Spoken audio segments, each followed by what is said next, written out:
Good morning. आज का हमारा टॉपिक है secretary tissue. External secretary structures के बारे में इनमें देखेंगे। प्लांट के अंदर कुछ ऐसे टिश्यू भी मिलते हैं जो कि सिक्रेशन करते हैं, जैसे लेटेक्स का सिक्रेशन, रेजिन्स का, गम का। तो इस तरह से ये सिक्रेशन करते हैं और इन्हें सिक्रेटरी टिश्यू कहते हैं। सिक्रेटरी टिश्यू जिसे हिंदी में स्रावी ऊतक भी कहा जाता है। प्लांट के डिफरेंट टिश्यूज एंड ऑर्गन्स से सिक्रेशन होता है। जो प्लांट के डिफरेंट टिश्यू होंगे वो सिक्रेशन करते हैं। अगर प्लांट को जैसे कोई चोट लग गई है या उसमें कट हो गया है तो उस टाइम पर सिक्रेशन होता है। इसी तरह से कोई जैसे डिजीज होती है उस टाइम पर सिक्रेशन देखा जाता है। तो इस तरह से प्लांट के जो डिफरेंट टिश्यू और ऑर्गन होते हैं उनसे सिक्रेशन होता है। अब सीक्रेशन किस किस का होता है तो इसमें हम देखते हैं जैसे नेक्टर, मकरंद, जो कि पॉलिनेशन के लिए बहुत ज़्यादा हेल्पफुल होता है। रेजिन्स, म्यूसिलेजिनस सब्सटेंसेस जिसे श्लेष्मीय पदार्थ भी कहते हैं। Oil, latex, gum, wax substances and cutin. तो इस तरीके के पदार्थ का यहाँ पर सिक्रेशन होता है। प्लांट में पाई जाने वाली मॉडिफाइड सेल्स का ग्रुप जो स्पेसिफिक सब्सटेंस के सिक्रेशन का कार्य करती है सिक्रेटरी टिश्यू कहलाता है। अब यहाँ पर सिक्रेटरी टिश्यू की डेफिनेशन दी गई है कि प्लांट में पाई जाने वाली मॉडिफाइड सेल्स का ग्रुप, ये सेल्स होती हैं जो मॉडिफाई होती हैं, जो कि एक स्पेसिफिक सब्सटेंस या पदार्थ का सिक्रेशन या स्त्रावण करती है। तो इसको सिक्रेटरी टिश्यू कहते हैं। Type of secretary tissue, first है इसमें एक्सटर्नल सिक्रेटरी टिश्यू जो प्लांट के बाहर की तरफ सिक्रेशन करते हैं। और सेकंड है इंटरनल सिक्रेटरी टिश्यू जो प्लांट के अंदर सिक्रेशन करेंगे, जिनका अंदर ही सिक्रेशन देखने को मिलता है। तो सबसे पहले यहाँ देखते हैं एक्सटर्नल सिक्रेटरी टिश्यू जिसे हिंदी में बाह्य स्रावी संरचना भी कहते हैं। They are also known as excretory structures. इनको हम जो एक्सटर्नल सिक्रेटरी टिश्यू है इसको एक्सक्रीटरी स्ट्रक्चर्स भी कहते हैं या उत्सर्जी संरचनाएं। सीक्रेट होने वाले पदार्थ मेटाबॉलिज्म के दौरान बनते हैं।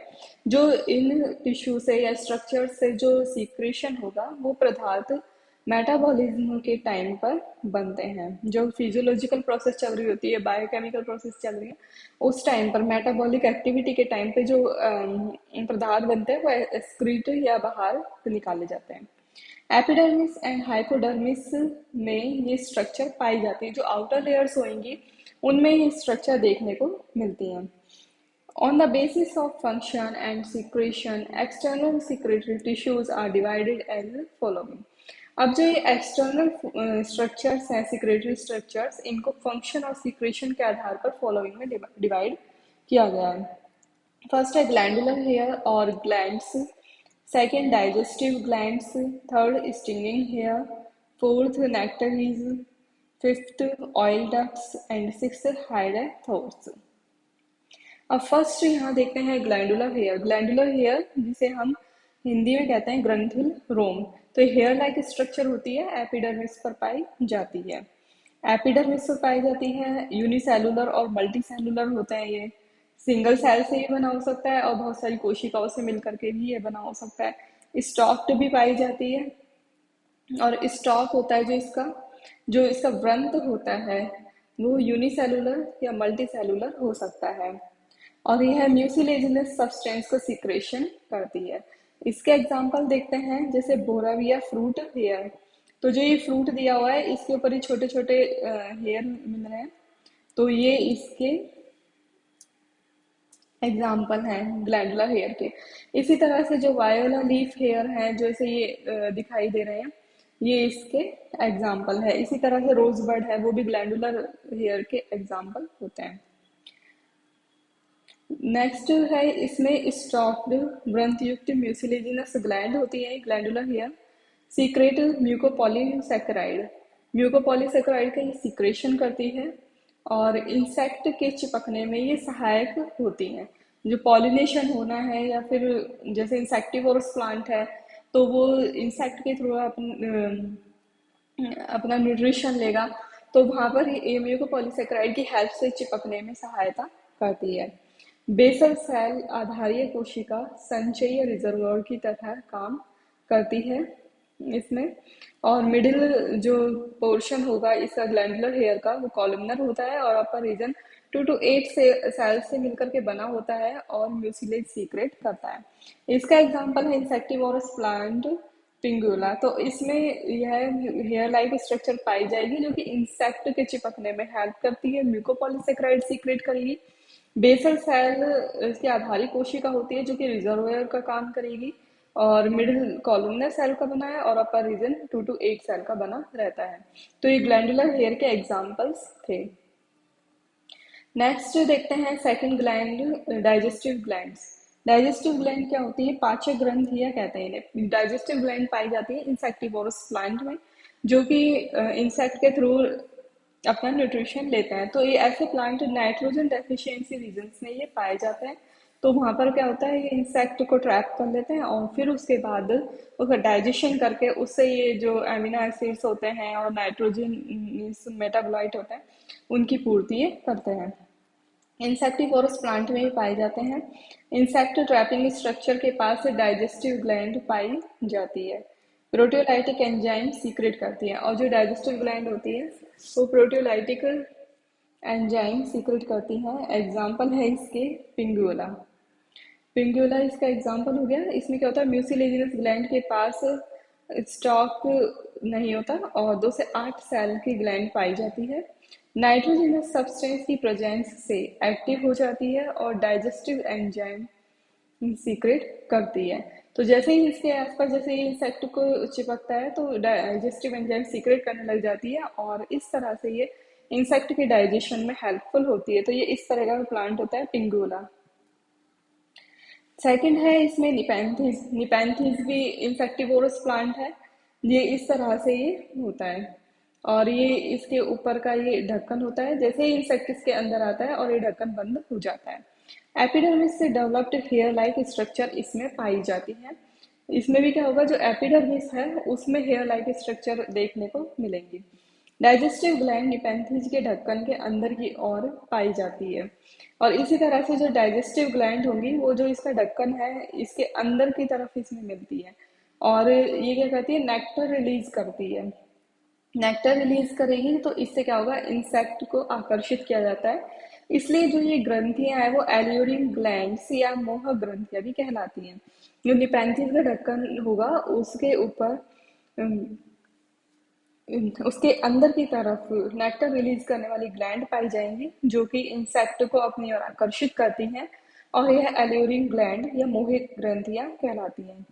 Digestive gland secrete enzyme to digest insect. तो इस तरह से यहाँ पे ग्लैंड्स देखने को मिलती है। फिर इसी तरह से तीसरा इंसेक्टिवोरस प्लांट है ड्रोसेरा। तो ये ड्रोसेरा है, इसके ऊपर इस तरह से हेयर लाइक स्ट्रक्चर पूरे इसमें पाई जाती है। स्पैथुलेट या स्पैचुला के आकार की लीफ की अभ्यक्ष सतह पर सब टर्मिनल एंड पर स्टॉक्ड ग्लैंड पाई जाती है। जो इसकी ये डॉर्सल सरफेस है ऊपर की तरफ, यहाँ पर ये ग्लैंड जो हेयर लाइक ग्लैंड पाई जाएंगी डॉर्सल सरफेस पर और 2 से 3 लेयर पाई जाती है और इनके ऊपर क्यूटिकल पाई जाती है। नेक्स्ट देखते हैं स्टिंगिंग हेयर। स्टिंगिंग हेयर को हिंदी में कहते हैं दंशन रोम। तो ये क्या, जो अर्टिका यूरेंस प्लांट है उसमें पाया जाता है और जो ये क्या करता है, इसमें टॉक्सिन या इरिटेंट पदार्थ पाया जाता है जिसके कारण जैसे ही कोई एनिमल या ह्यूमन इसे कांटेक्ट में जाता है तो ये उसमें जो स्किन होती है उसमें ये अंदर आगे जाकर के उसमें अटैच हो जाएगा स्किन में और जो इरिटेंट पदार्थ होता है उसको ये त्वचा में छोड़ देता है। तो ये स्टिंगिंग है प्लांट को एनिमल्स से प्रोटेक्ट करने के ये काम आते हैं। इसका एग्जांपल हो गया अर्टिका यूरेंस। तो ये इसकी अर्टिका यूरेंस प्लांट की इमेज दी हुई है।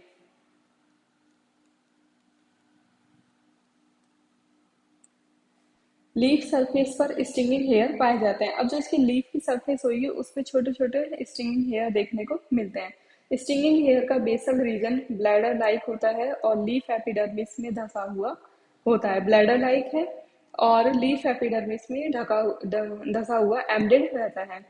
हेयर कैपिलरी ट्यूब लाइक दिखाई देते हैं।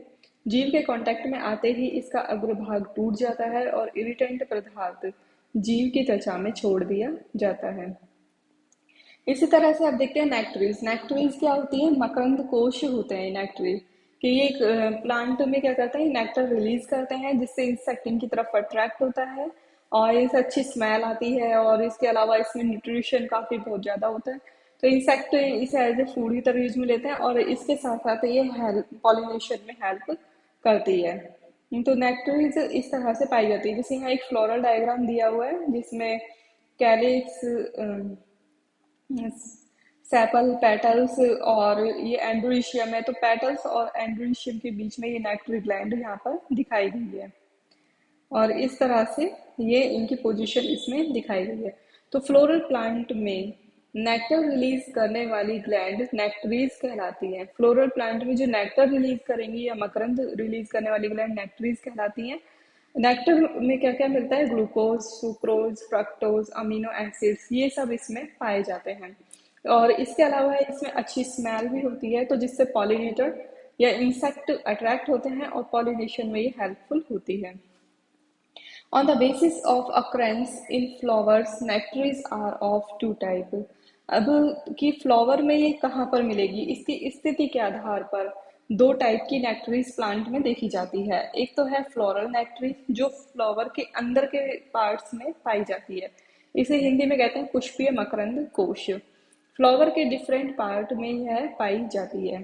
दूसरा है एक्स्ट्रा फ्लोरल नेक्टरीज, पुष्प बाह्य मकरंद कोश। जो फ्लावर है उसके बाहर की तरफ यह पाई जाएगी, मतलब कि प्लांट के अदर ऑर्गन्स में यह पाई जाती है। फ्लोरल नेक्टरीज जैसे यहाँ पे यूफोरबिया पल्चीमेरा प्लांट दिया हुआ है तो इसमें इन्वॉल्क्र जो परिचक्र होता है उसके किनारों पर यह पाई जाती है।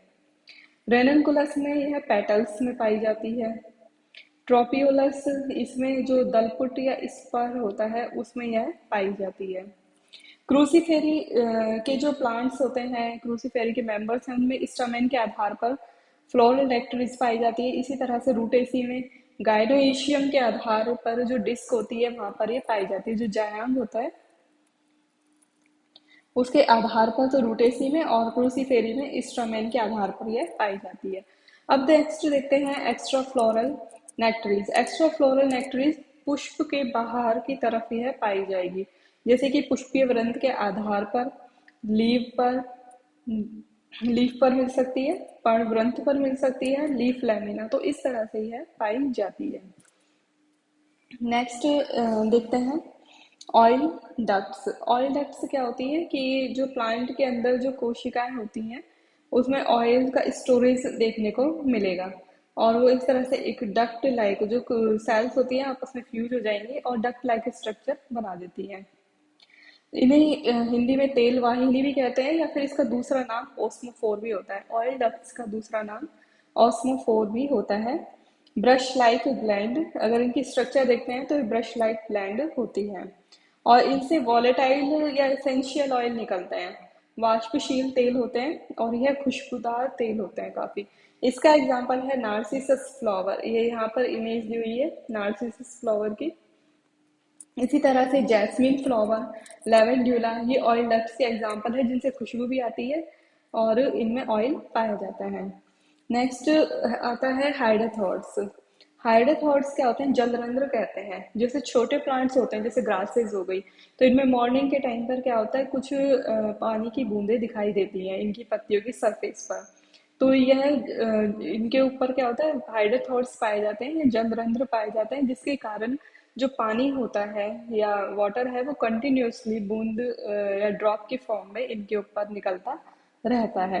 और जो ये जलरंध्र होते हैं ये स्टोमेटा, जो नॉर्मल स्टोमेटा लीफ के ऊपर पाए जाते हैं उससे साइज में बड़े होते हैं और ये हाइड्रोथॉर्ड्स हमेशा ओपन रहते हैं।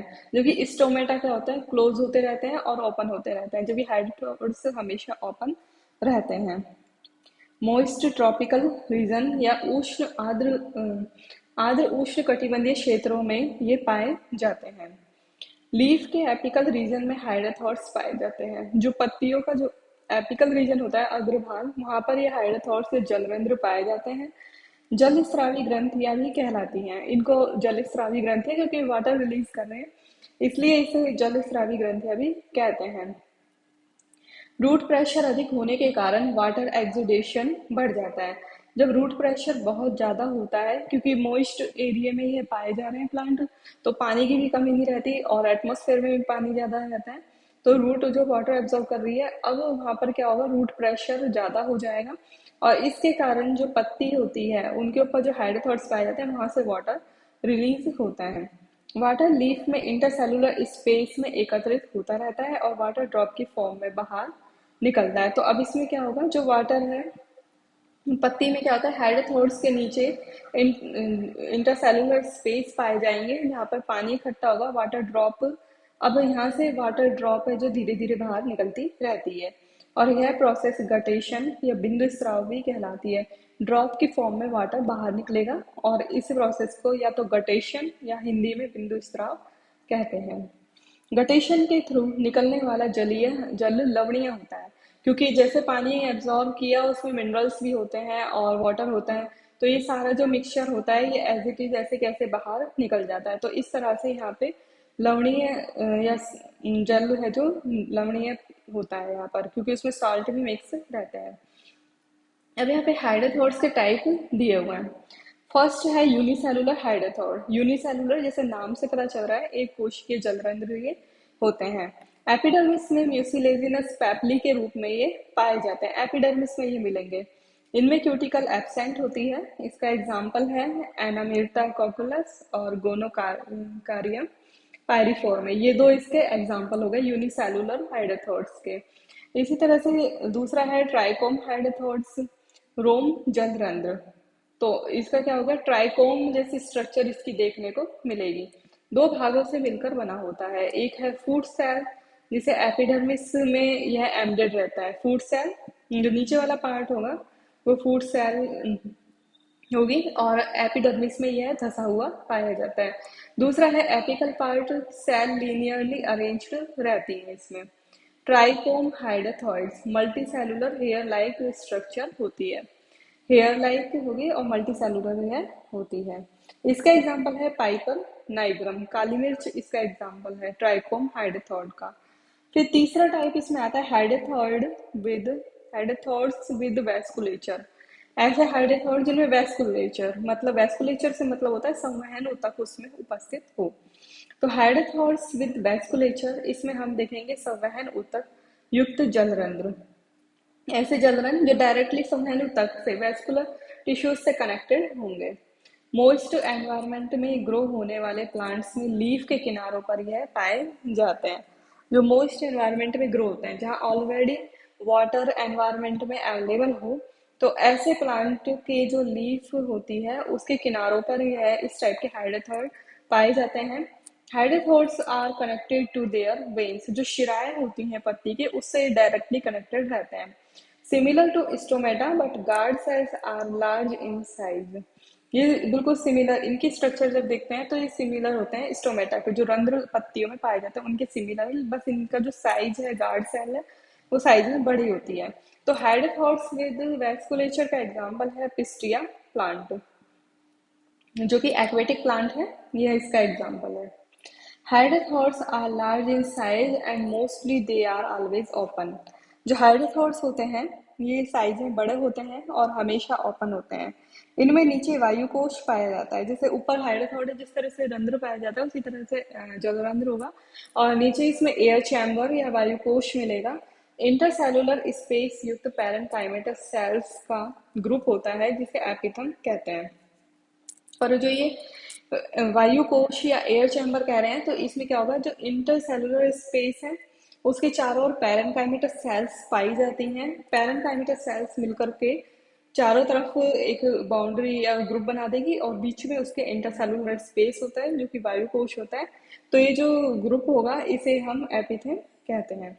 एपिथेम के मध्य लीफ की वेन्स के एंड पर स्थित वाहिकाओं के सिरे खुलते हैं। अब जो ये एयर चैम्बर या एपिथेम है, इसमें क्या होगा, जो वेन्स के एंड होंगे, जो पत्ती में जो वेन्स जा रही हैं शिराएं, उनके एंड यहाँ पर खुलते हैं। हाई रूट प्रेशर के कारण वाटर इंटरसेलुलर स्पेस में यहाँ से हाइड्रोथोड के रंध्रों के माध्यम से बाहर निकल जाता है। अब रूट प्रेशर ज्यादा होगा और उसके कारण हाइड्रोथोड्स के जो रंध्र हैं उनके माध्यम से जैसे रूट प्रेशर बढ़ा, अब वाटर इसमें इंटरसेलुलर स्पेस में आया और रूट प्रेशर बढ़ेगा तो यहाँ से पानी बाहर निकलता है और इस तरह से जो गटेशन की प्रोसेस है वो देखने को मिलती है। रूट प्रेशर हाई हुआ, वाटर एपिथेम से इंटरसेलुलर स्पेस में आ गया और इस तरह से हाइड्रोथोड से ये बाहर निकल जाता है। इसका एग्जाम्पल है ट्रोपियोलम लीफ, हाइड्रोथोड्स विद वेस्कुलेचर। ग्रासेस लीव, इसमें ये हमेशा इस तरह से वाटर ड्रॉपलेट्स दिखाई देती हैं। टोमेटो लीफ, इसमें भी इस तरह से ये जो किनारे किनारा है यहाँ पे वाटर ड्रॉप्स पाई जा रही है। Thank you.